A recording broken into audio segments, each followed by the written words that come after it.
My parents threw all my stuff on the driveway and used a bullhorn to announce they were kicking me out. The whole street watched and cheered. 4 weeks later, my phone exploded with 30 calls every minute. I pulled up to my parents' house after a 10-hour shift and saw my clothes scattered across the concrete. My mattress was leaning against the mailbox. Boxes were ripped open with my stuff falling out of them. My mom was standing by the garage holding a bullhorn. The second I stepped out of my truck, she raised it to her mouth and said, "Attention everyone, we're finally kicking out our 26-year-old deadbeat son."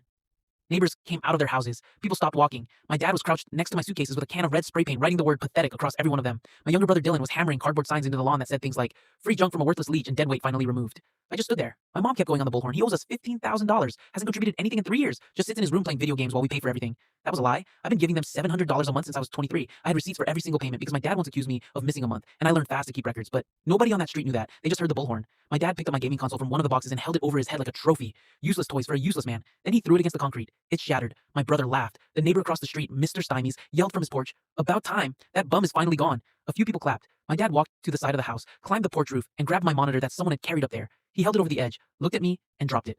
It hit the driveway and exploded into pieces. More clapping. Someone across the street whistled. A lady walking her dog stopped and said, "Good riddance." She didn't even know me. My mom pointed the bullhorn at me. "Anything to say for yourself?" I didn't yell. I didn't argue. I just started picking up what survived and putting it in the bed of my truck. Clothes with tire marks on them. A broken picture frame with a photo of me and my grandma. Books with the spines bent. My brother kicked a box toward me. "Hurry up. Nobody wants to look at you." It took me 20 minutes to load everything. The whole time, people watched. Some recorded on their phones. My mom narrated the whole thing through the bullhorn like it was a show. When I shut the tailgate, I looked at all of them. My mom, my dad, my brother, the neighbors, the people just passing by who decided this was entertainment. I said, "This isn't over. You'll regret this." They all howled. My dad crossed his arms and said, "What could you possibly do? Failure." I drove away without saying another word. I went straight to my friend Tony's apartment. He let me sleep on his couch.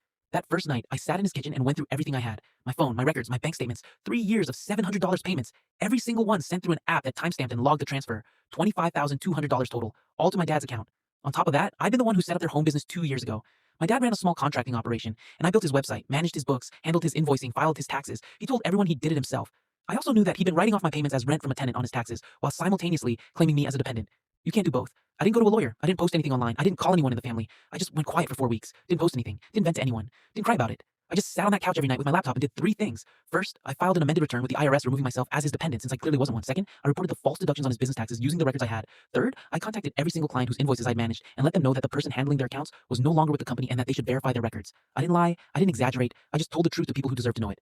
Week 4 is when the calls started. My dad called 11 times in 1 hour. My mom called 9. Dylan called 4. Then extended family started. Aunts, uncles, cousins, 30+ calls flooding in. I let every single one go to voicemail. The messages told the whole story. Dad's clients were pulling out after finding billing errors he'd been hiding. The IRS had flagged his returns for review. His business account got frozen pending an audit. 3 of his biggest contracts canceled the same week. Dad texted, "Fix this now." I texted back, "What could I possibly do? I'm just a failure." Nobody laughed that time.